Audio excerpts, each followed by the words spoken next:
এই জান, আমাকে একটু আদর করে দাও না। খুব আদর খেতে ইচ্ছে করছে। আদর খেতে ইচ্ছে করছে মানে কি? আমি এখন অফিসে যাব। এখন প্লিজ এমন কথা বলিও না তুমি। তো কেমন কথা বলবো শুনি?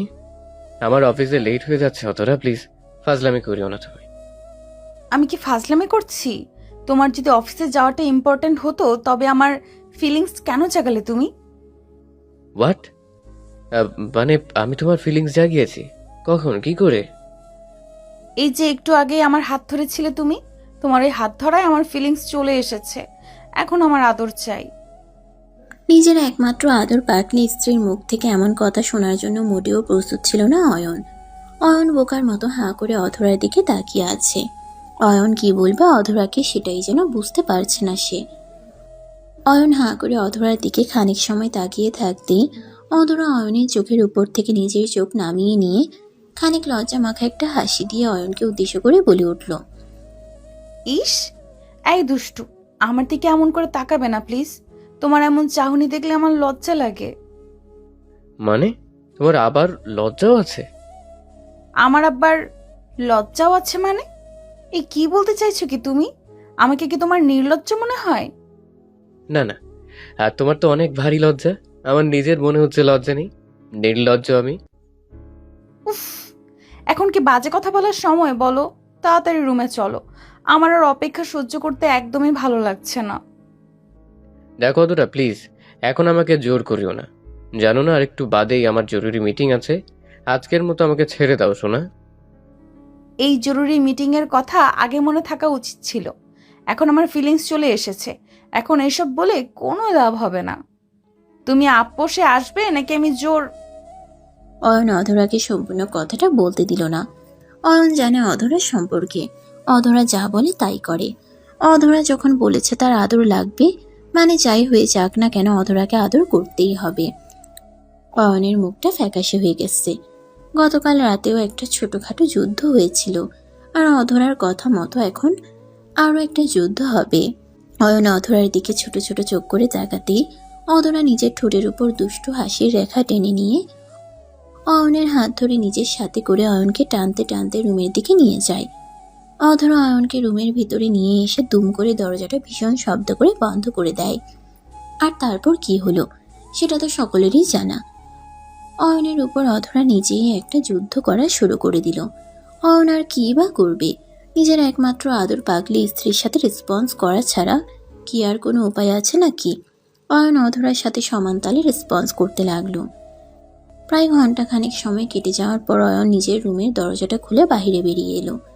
অয়ন নিজের রুমের বাহিরে বেরিয়ে আসতে আসতে অধরাকে উদ্দেশ্য করে বলতে লাগলো, হয়েছে, আজান না। আমার অবস্থা তো একটু চিন্তা করো জান। আজান না। উফ, তুমিও না কি যে বলো, মনটাই ভরে না। এই যতটা পেয়েছো তাতেই খুশি থাকো। এর থেকে বেশি কিছু বলবে না একদম। আসছি আমি এখন। অয়ন নিজের বলা কথাটা শেষ করতেই নিজের আদর পাগলি স্ত্রীর কপালে ভালোবাসার পরশ এঁকে দিয়ে দ্রুত গতিতে অফিসের জন্য বেরিয়ে পড়ল সে। অধরা ও অয়ন চলে যাওয়ার পানে খানিক সময় এক দৃষ্টিতে তাকিয়ে থেকে মুচকে একটা হাসি দিয়ে অয়নকে বিদায় জানায়। অয়ন গাড়ি করে নিজের বাড়ি থেকে সোজা অফিসে চলে আসলো।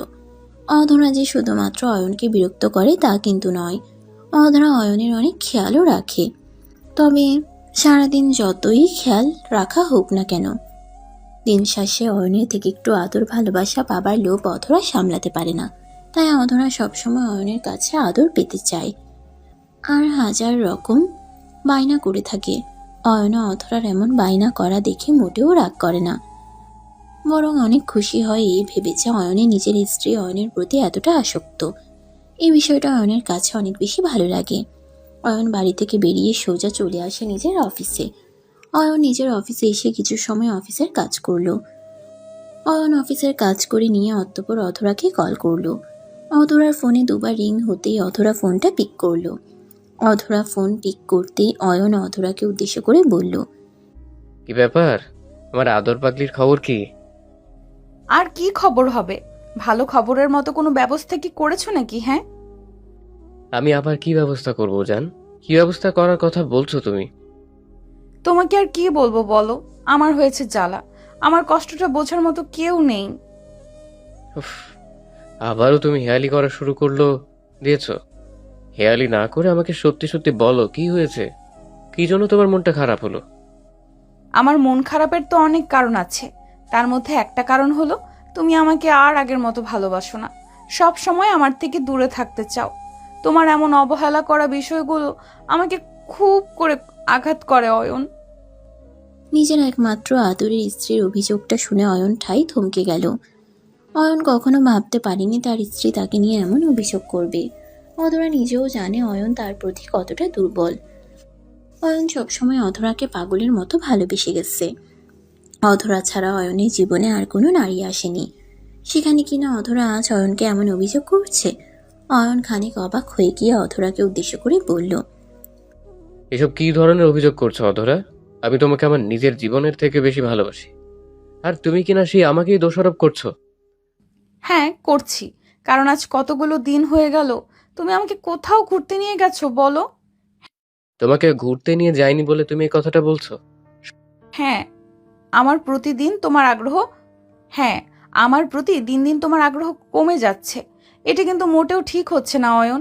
একটা সময় আমার সাথে ঘুরতে যেতে তোমার নিজেরই ইচ্ছে করবে, কিন্তু তখন আমাকে আর পাবে না। অধরার এমন সব কথা শোনার পর অয়ন হাসবে নাকি কাঁদবে সেটাই অয়ন বুঝতে পারছে না।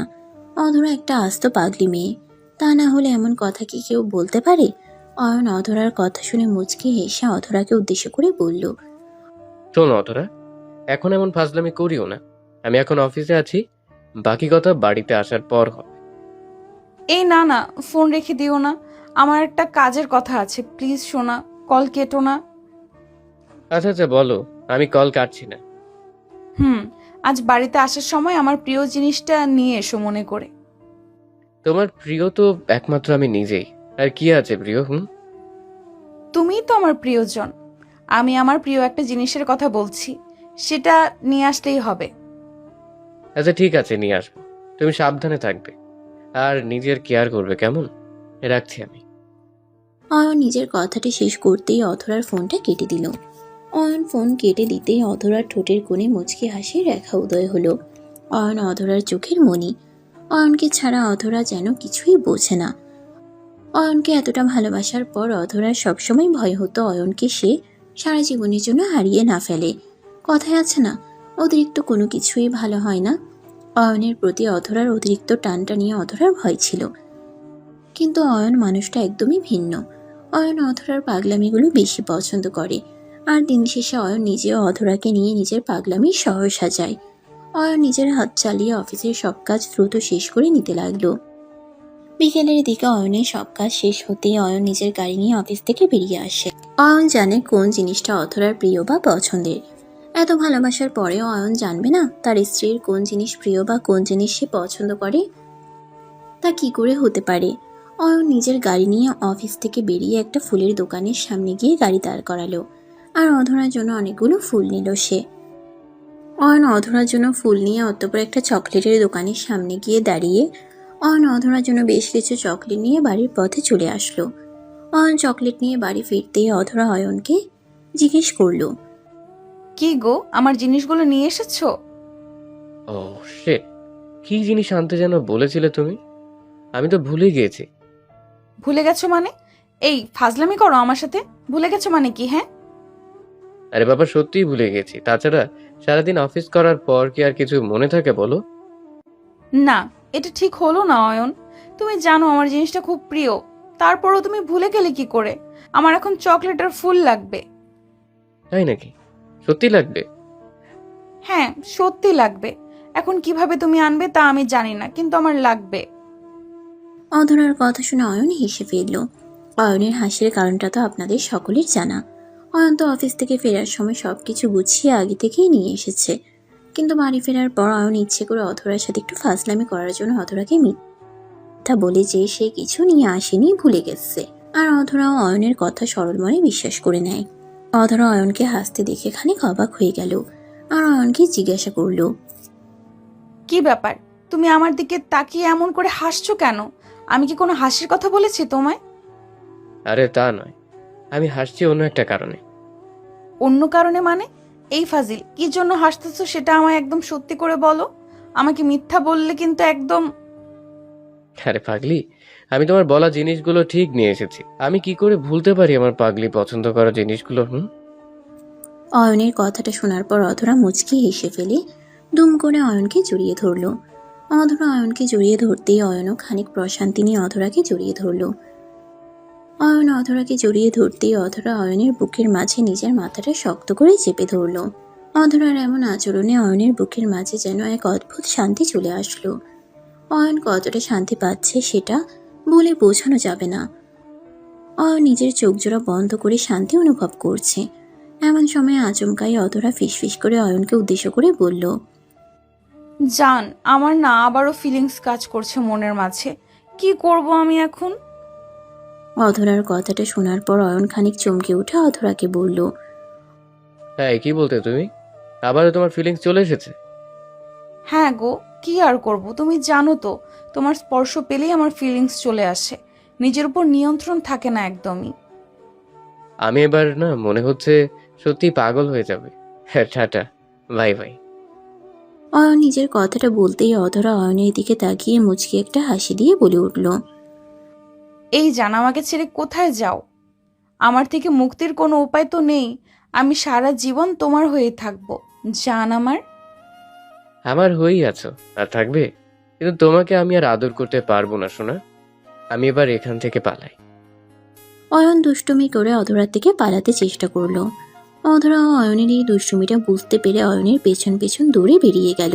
তাদের ভালোবাসার এই খুনসুটি তো সবসময় চলতেই থাকবে। দোয়া করবেন সবাই তাদের জন্য। ভালোবাসা সত্যি সুন্দর। বেঁচে থাকুক এমন সব দুষ্টু মিষ্টি ভালোবাসাগুলো। পূর্ণতা পাক পৃথিবীর সমস্ত পবিত্র ভালোবাসা।